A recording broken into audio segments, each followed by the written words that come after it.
सोनपुर गांव की सुबह बड़े सुकून भरी होती थी। रामू अपने खेतों में मेहनत करता था और उसकी पत्नी सीता घर और गाय संभालती थी। सीता, ओ सीता, पानी तो ला। अभी लाई जी।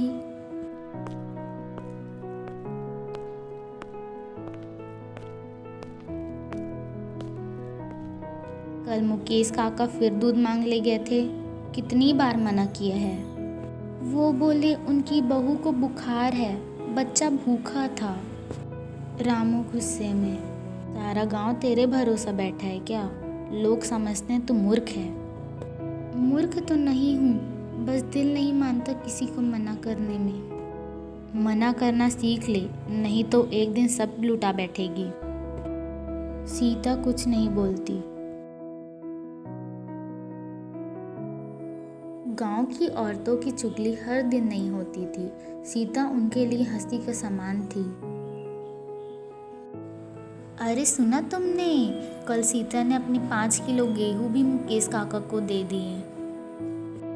हाँ, उसकी मूर्खता का तो कोई इलाज नहीं, सब मुफ्त में बांट देती है।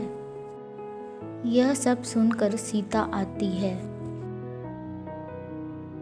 अरे सीता, तू अपनी अकल कब लाएगी बहन? कोई दूध मांग ले, कोई दाल, कोई आटा, तेरा रामू के छप्पड़ फाड़ के लाएगा। भगवान सब देगा दीदी, जो भूखा है उसको मुंह नहीं मोड़ सकते। सभी औरतें सीता का मजाक उड़ाती हैं।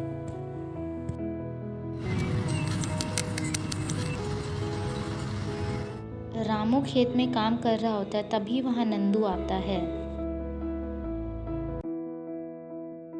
रामू भाई, क्या बात है, बहुत परेशान दिख रहा है। क्या बताऊं नंदू भाई, ये सीता समझती ही नहीं। रोज कोई ना कोई माल लेकर चलता बनता है, दूध दाल सब कुछ। मैं क्या बेच के खाऊं? सीता तो सच में भोली है भाई। भोली नहीं, मूर्ख है। मुझे तो डर है, एक दिन घर बिकवा देगी। अरे रामू भाई, एक काम कर, इसे सबक सिखा, बीमारी का बहाना बना, देखते हैं कितना संभालती है। बात तो सही है भाई, चल फिर आज ही नाटक शुरू कर दूंगा। रामू खाट पर लेटा करा रहा है। सीता, मेरा समय आ गया। ऐसा मत कहिए जी, मैं भी हकीम जी को बुला लाती हूँ।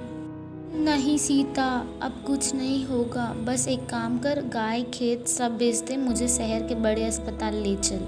हे भगवान, अब क्या करूं? ठीक है जी, आप चिंता मत करो, मैं सब करूंगी। सीता ने सबको खबर दे दी। गाय बिकेगी, खेत बिकेगा, गांव में हड़कंप मच गया। सब मुफ्तखोर अपने हिस्से की तैयारी में थे। महेश काका अपने दोस्त से बात करता है। अब तो सीता से आधा खेत भी चटक लेंगे, मूर्ख कहीं की। सुनिए सब लोग, मैं अपने पति को बचाने के लिए सब कुछ बेचने आई हूँ। कोई गाय लेना चाहे, कोई खेत लेना चाहे तो बोलो। गांव वाले आपस में बात करने लगते हैं। हाँ, एक गाय फ्री में पकड़ ले। सीता सबका बात सुन लेती है। सीता गुस्से में, पर सुन लो, अगर तुम सबने मेरे पति की मदद नहीं की तो मैं गाय खेत सब तुम्हारे घर बांट दूंगी, वो भी छोटे छोटे हिस्से में। ना किसी के काम आएगा, ना मेरे काम आएगा। लोग चौंक जाते हैं। महेश काका हड़बड़ाते हुए, अरे बहू, ये क्या कर रही है? खेत बट गया तो किसी को कुछ फायदा नहीं। सीता कड़े स्वर में, तो फिर मदद करोगे या मैं सब बांट दूं? गांव वालों को अपनी चाल उल्टी पड़ती दिखी। सबने जेब से पैसे निकाले, किसी ने 100 रुपये, किसी ने 500। ये बहू, ये ले पैसे, रामू को शहर ले जा। बहू, मुझसे भूल हुई, ये लो 2000 रुपये, रामू ठीक हो जाएगा।